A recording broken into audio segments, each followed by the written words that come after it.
The Leaves of Grass by Walt Whitman. Book 8, Crossing Brooklyn Ferry. 1. Flood tide below me, I see you face to face. Clouds of the west, sun there half an hour high, I see you also face to face. Crowds of men and women attired in the usual costumes, how curious you are to me. On the ferry boats, the hundreds and hundreds that cross, returning home, are more curious to me than you suppose. And you that shall cross from shore to shore years hence, are more to me, and more in my meditations, than you might suppose. 2. The impalpable sustenance of me from all things at all hours of the day, the simple, compact, well-joined scheme, myself disintegrated, every one disintegrated yet part of the scheme. The similitudes of the past and those of the future, the glories strung like beads on my smallest sights and hearings, on the walk, in the street and the passage over the river, the current rushing so swiftly and swimming with me far away, the others that are to follow me, the ties between me and them, the certainty of others, the life, love, sight, hearing of others. Others will enter the gates of the ferry and cross from shore to shore. Others will watch the run of the flood tide. Others will see the shipping of Manhattan north and west, and the heights of Brooklyn to the south and east. Others will see the islands large and small. 50 years hence, others will see them as they cross, the sun half an hour high. 100 years hence, or ever so many 100 years hence, others will see them, will enjoy the sunset, the pouring in of the flood tide, the falling back to the sea of the ebb tide. 3. It avails not, time nor place, distance avails not. I am with you, you men and women of a generation, or ever so many generations hence. Just as you feel when you look on the river and sky, so I felt. Just as any one of you is one of a living crowd, I was one of a crowd. Just as you are refreshed by the gladness of the river and the bright flow, I was refreshed. Just as you stand and lean on the rail, yet hurry with the swift current, I stood, yet was hurried. Just as you look on the numberless masts of ships and the thick-stemmed pipes of steamboats, I looked. I, too, many and many a time crossed the river of old, watched the 12th-month sea-gulls, saw them high in the air, floating with motionless wings, oscillating their bodies. Saw how the glistening yellow lit up parts of their bodies and left the rest in strong shadow, saw the slow wheeling circles and the gradual edging toward the south, saw the reflection of the summer sky in the water, had my eyes dazzled by the shimmering track of beams, looked at the fine centrifugal spokes of light round the shape of my head in the sunlit water, looked on the haze on the hills southward and southwestward, looked on the vapor as it flew in fleeces tinged with violet, looked toward the lower bay to notice the vessels arriving, saw their approach, saw aboard those that were near me, saw the white sails of schooners and sloops, saw the ships at anchor, the sailors at work in the rigging or out astride the spars, the round masts, the swinging motion of the hulls, the slender serpentine pennants, the large and small steamers in motion, the pilots in their pilot-houses, the white wake left by the passage, the quick tremulous whirl of the wheels, the flags of all nations, the falling of them at sunset, the scallop-edged waves in the twilight, the ladled cups, the frolicsome crests and glistening, the stretch afar growing dimmer and dimmer, the grey walls of the granite storehouses by the docks. On the river the shadowy group, the big steam tug closely flanked on each side by the barges, the hay-boat, the belated lighter. On the neighboring shore, the fires from the foundry chimneys burning high and glaring into the night, casting their flicker of black, contrasted with wild red and yellow light, over the tops of houses and down into the clefts of streets. 4. These and all else were to me the same as they are to you. I loved well those cities, loved well the stately and rapid river. The men and women I saw were all near to me. Others the same, others who look back on me because I looked forward to them. The time will come, though I stop here today and tonight. 5. What is it then between us? What is the count of the scores or hundreds of years between us? Whatever it is, it avails not, distance avails not, and place avails not. I too lived, Brooklyn of ample hills was mine. I too walked the streets of Manhattan Island and bathed in the waters around it. I too felt the curious, abrupt questionings stir within me. In the day among crowds of people sometimes they came upon me. In my walks home late at night, or as I lay in my bed they came upon me. I too had been struck from the float for ever held in solution. I too had received identity by my body. That I was, I knew was of my body, and what I should be I knew I should be of my body. 6. It is not upon you alone the dark patches fall. The dark threw its patches down upon me also. The best I had done seemed to me blank and suspicious. My great thoughts as I supposed them, were they not in reality meagre? Nor is it you alone who know what it is to be evil. I am he who knew what it was to be evil. I too knitted the old knot of contrariety, blabbed, blushed, resented, lied, stole, grudged, had guile, anger, lust, hot wishes I dared not speak, was wayward, vain, greedy, shallow, sly, cowardly, malignant. The wolf, the snake, the hog, not wanting in me, the cheating look, the frivolous word, the adulterous wish, not wanting. Refusals, hates, postponements, meanness, laziness, none of these wanting. Was one with the rest, the days and haps of the rest. Was called by my nighest name by clear, loud voices of young men as they saw me approaching or passing. Felt their arms on my neck as I stood, or the negligent leaning of their flesh against me as I sat. Saw many I loved in the street or ferry boat or public assembly, yet never told them a word.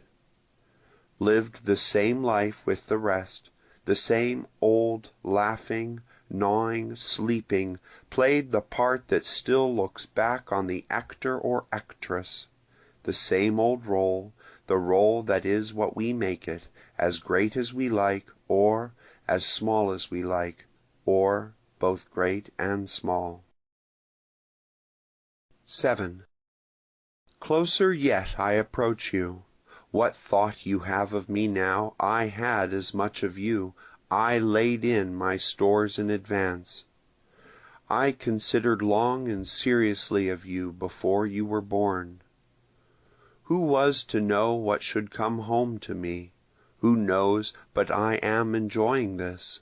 Who knows for all the distance but I am as good as looking at you now, for all you cannot see me? 8. Ah, what can ever be more stately and admirable to me than mast-hemmed Manhattan?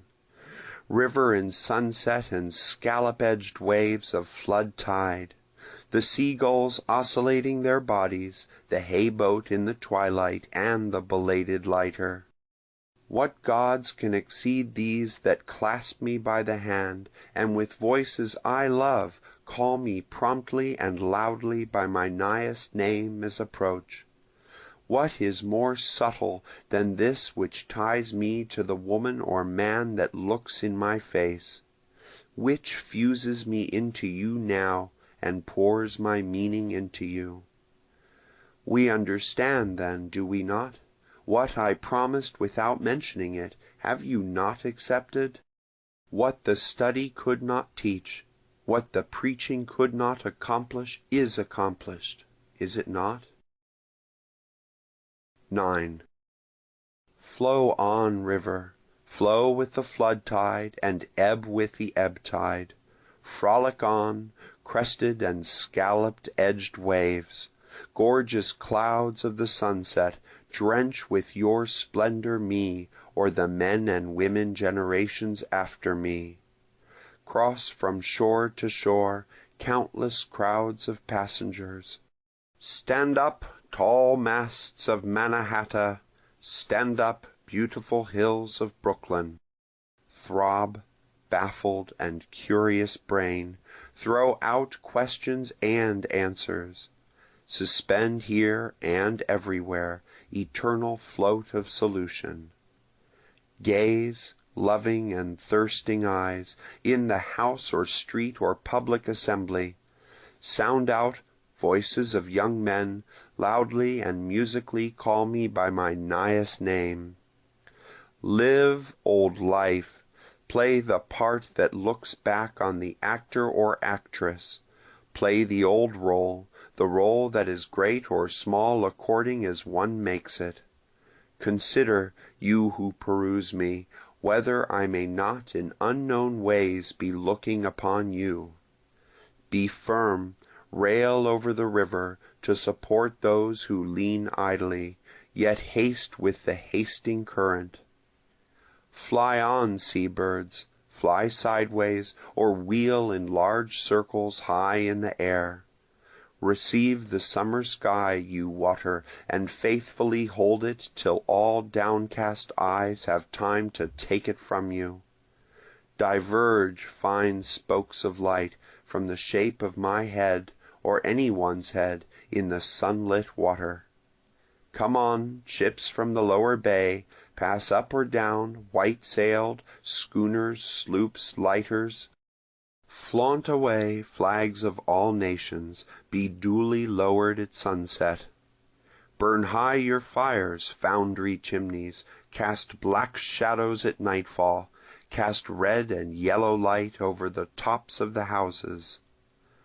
Appearances, now or henceforth, indicate what you are.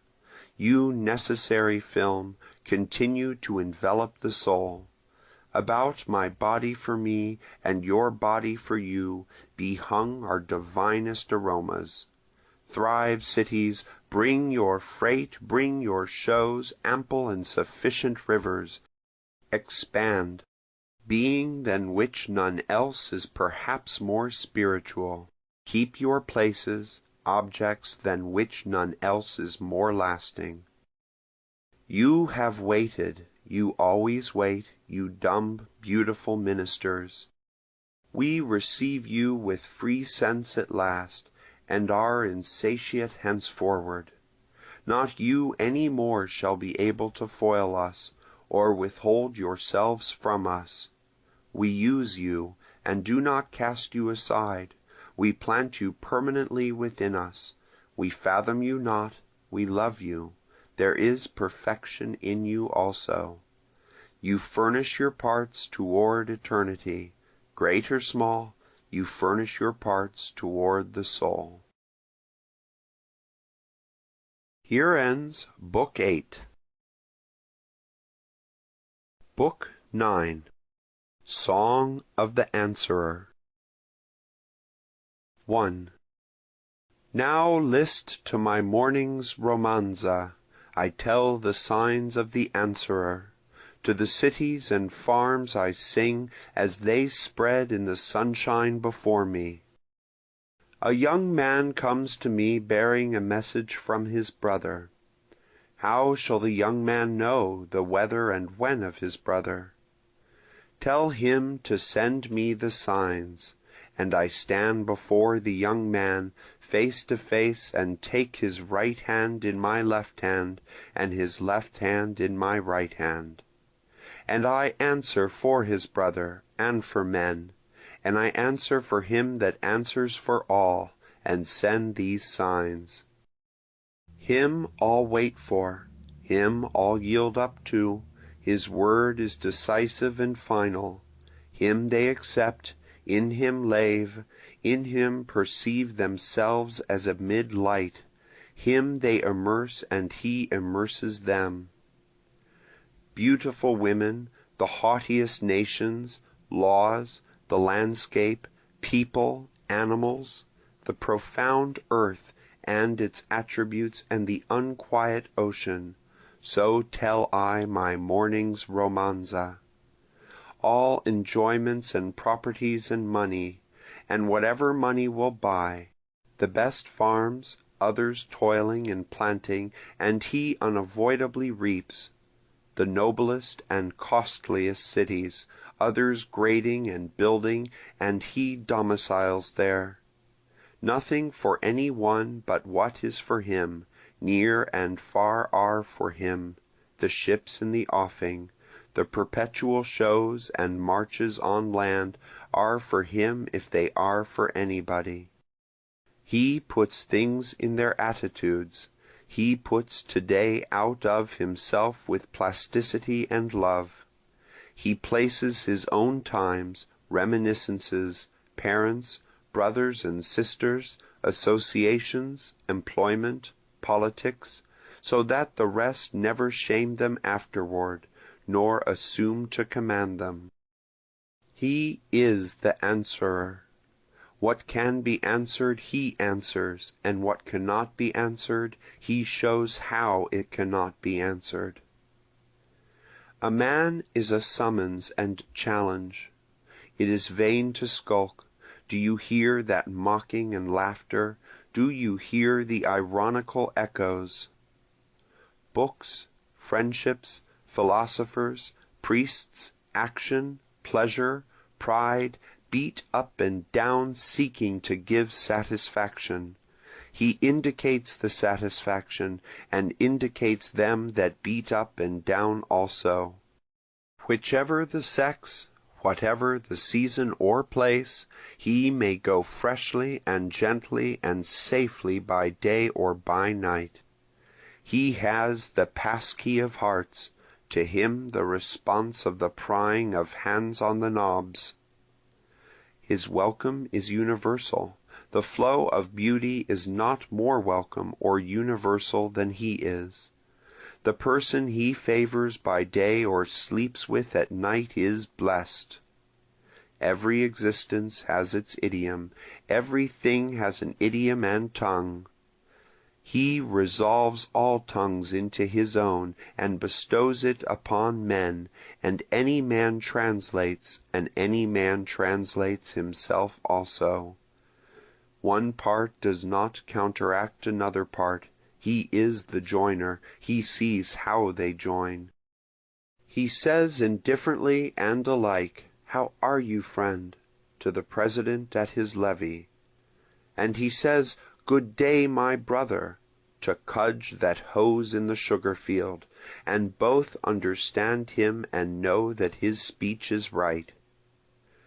He walks with perfect ease in the Capitol. He walks among the Congress, and one representative says to another, "Here is our equal appearing and new."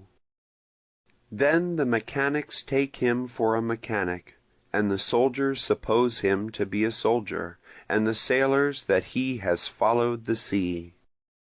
And the authors take him for an author, and the artists for an artist, and the laborers perceive he could labor with them and love them. No matter what the work is, that he is the one to follow it or has followed it. No matter what the nation, that he might find his brothers and sisters there.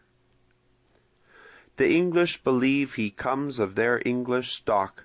A Jew to the Jew he seems, a Russ to the Russ, usual and near, removed from none. Whoever he looks at in the traveller's coffee-house claims him. The Italian or Frenchman is sure, the German is sure, the Spaniard is sure, and the island Cuban is sure. The engineer, the deckhand on the Great Lakes, or on the Mississippi, or St. Lawrence, or Sacramento, or Hudson or Paumanok Sound, claims him. The gentleman of perfect blood acknowledges his perfect blood. The insulter, the prostitute, the angry person, the beggar, see themselves in the ways of him. He strangely transmutes them. They are not vile any more. They hardly know themselves, they are so grown. 2. The indications and tally of time. Perfect sanity shows the master among philosophs. Time, always without break, indicates itself in parts. What always indicates the poet is the crowd of the pleasant company of singers and their words. The words of the singers are the hours or minutes of the light or dark, but the words of the maker of poems are the general light and dark. The maker of poems settles justice, reality, immortality. His insight and power encircle things and the human race. He is the glory and extract thus far of things and of the human race. The singers do not beget, only the poet begets. The singers are welcomed, understood, appear often enough, but rare has the day been, likewise the spot, of the birth of the maker of poems, the answerer. Not every century, nor every 5 centuries has contained such a day for all its names. The singers of successive hours of centuries may have ostensible names, but the name of each of them is one of the singers. The name of each is eye singer, ear singer, head singer, sweet singer, night singer, parlor singer, love singer, weird singer, or something else. All this time and at all times wait the words of true poems. The words of true poems do not merely please. The true poets are not followers of beauty, but the august masters of beauty. The greatness of sons is the exuding of the greatness of mothers and fathers. The words of true poems are the tuft and final applause of science. Divine instinct, breadth of vision, the law of reason, health, rudeness of body, withdrawnness, gaiety, suntan, air sweetness, such are some of the words of poems. The sailor and traveller underlie the maker of poems, the answerer. The builder, geometer, chemist, anatomist, phrenologist, artist, all these underlie the maker of poems, the answerer. The words of the true poems give you more than poems. They give you to form for yourself poems, religions, politics, war, peace, behavior, histories, essays, daily life, and everything else. They balance ranks, colors, races, creeds, and the sexes. They do not seek beauty, they are sought. Forever touching them or close upon them follows beauty, longing, fain, lovesick. They prepare for death, yet are they not the finish, but rather the outset. They bring none to his or her terminus, or to be content and full.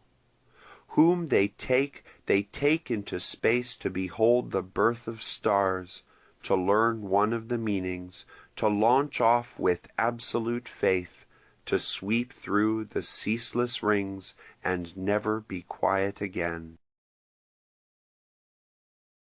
Here ends Book 9. Book 10. Our Old Feuillage. Always our old feuillage, always Florida's green peninsula, always the priceless delta of Louisiana, always the cotton fields of Alabama and Texas, always California's golden hills and hollows and the silver mountains of New Mexico, always soft-breathed Cuba. Always the vast slope drained by the southern sea, inseparable with the slopes drained by the eastern and western seas. The area, the 83rd year of these states, the 3.5 millions of square miles. The 18,000 miles of sea coast and bay coast on the main, the 30,000 miles of river navigation. The 7 millions of distinct families and the same number of dwellings, always these, and more, branching forth into numberless branches. Always the free range and diversity, always the continent of democracy. Always the prairies, pastures, forests, vast cities, travelers, Canada, the snows. Always these compact lands tied at the hips with the belt stringing the huge oval lakes. Always the West with strong native persons, the increasing density there, the habitants, friendly, threatening, ironical, scorning invaders. All sights, south, north, east, all deeds, promiscuously done at all times, all characters, movements, growths, a few noticed, myriads unnoticed. Through Mannahatta's streets I walking, these things gathering, on interior rivers by night in the glare of pine knots, steamboats wooding up. Sunlight by day on the valley of the Susquehanna, and on the valleys of the Potomac and the Rappahannock, and the valleys of the Roanoke and Delaware. In their northerly wilds, beasts of prey haunting the Adirondacks, the hills, or lapping the Saginaw waters to drink. In a lonesome inlet, a sheldrake lost from the flock, sitting on the water, rocking silently. In farmers' barns, oxen in the stable, their harvest labor done, they rest standing, they are too tired. Afar on Arctic ice, the she-walrus lying drowsily while her cubs play around. The hawk sailing where men have not yet sailed, the farthest polar sea, ripply, crystalline, open, beyond the floes. White drift spooning ahead where the ship in the tempest dashes. On solid land, what is done in cities as the bells strike midnight together. In primitive woods, the sounds there also sounding, the howl of the wolf, the scream of the panther, and the hoarse bellow of the elk. In winter, beneath the hard blue ice of Moosehead Lake, in summer visible through the clear waters, the great trout swimming. In lower latitudes, in warmer air, in the Carolinas the large black buzzard floating slowly high beyond the tree tops. Below, the red cedar festooned with Thailandria, the pines and cypresses growing out of the white sand that spreads far and flat. Rude boats descending the big Pedee, climbing plants, parasites with colored flowers and berries enveloping huge trees. The waving drapery on the live oak trailing long and low, noiselessly waved by the wind. The camp of Georgia wagoners just after dark, the supper fires and the cooking and eating by whites and negroes. 30 or 40 great wagons, the mules, cattle, horses, feeding from troughs. The shadows, gleams, up under the leaves of the old sycamore trees, the flames with the black smoke from the pitch pine curling and rising. Southern fishermen fishing, the sounds and inlets of North Carolina's coast, the shad fishery and the herring fishery, the large sweep seines, the windlasses on shore worked by horses, the clearing, curing, and packing houses. Deep in the forest, in piney woods, turpentine dropping from the incisions in the trees, there are the turpentine works. There are the negroes at work in good health, the ground in all directions is covered with pine straw. In Tennessee and Kentucky slaves busy in the coalings, at the forge, by the furnace blaze, or at the corn shucking. In Virginia, the planter's son returning after a long absence, joyfully welcomed and kissed by the aged mulatto nurse. On rivers, boatmen safely moored at nightfall in their boats under shelter of high banks. Some of the younger men dance to the sound of the banjo or fiddle, others sit on the gunwale smoking and talking. Late in the afternoon, the mockingbird, the American mimic, singing in the great dismal swamp. There are the greenish waters, the resinous odor, the plenteous moss, the cypress tree, and the juniper tree. Northward, young men of Mannahatta, the target company from an excursion, returning home at evening, the musket muzzles all bear bunches of flowers presented by women. Children at play, or on his father's lap a young boy fallen asleep. How his lips move, how he smiles in his sleep. The scout riding on horseback over the plains west of the Mississippi, he ascends a knoll and sweeps his eyes around. California life, the miner, bearded, dressed in his rude costume, the stanch California friendship, the sweet air, the graves one in passing meets, solitary, just aside the horse-path. Down in Texas the cotton field, the negro cabins, drivers driving mules or oxen before rude carts, cotton bales piled on banks and wharves.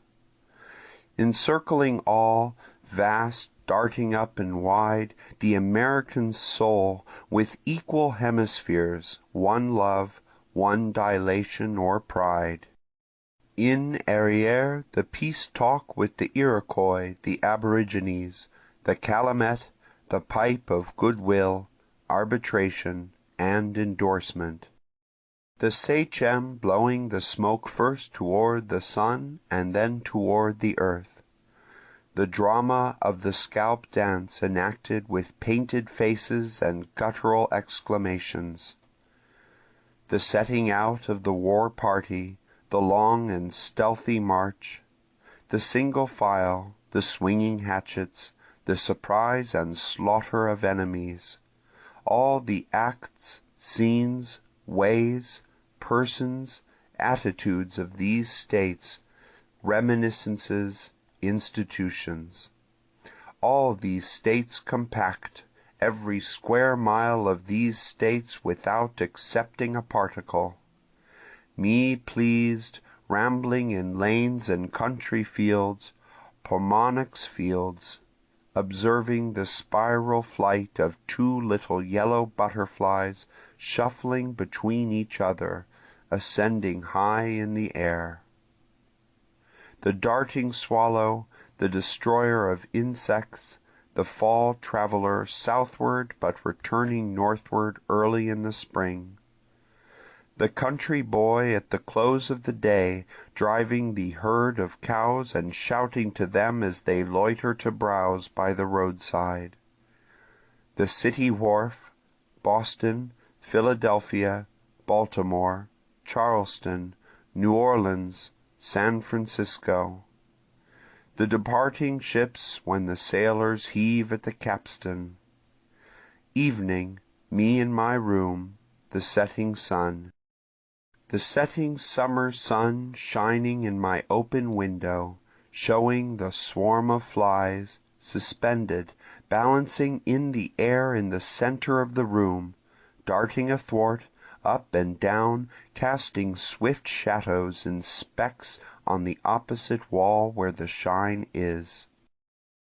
The athletic American matron speaking in public to crowds of listeners, males, females, immigrants, combinations, the copiousness, the individuality of the states, each for itself, the money-makers, factories, machinery, the mechanical forces, the windlass, lever, pulley, all certainties.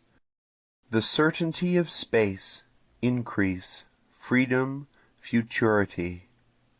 In space the sporides, the scattered islands, the stars, on the firm earth, the lands, my lands.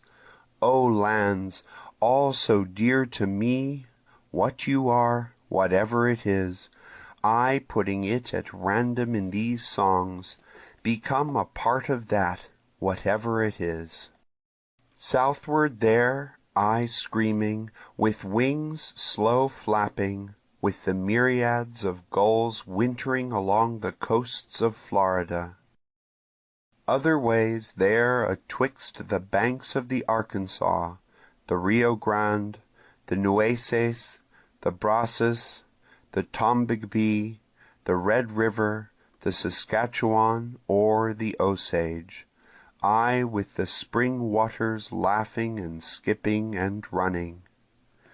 Northwards on the sands, on some shallow bay of Pomonic, I with parties of snowy herons wading in the wet to seek worms and aquatic plants.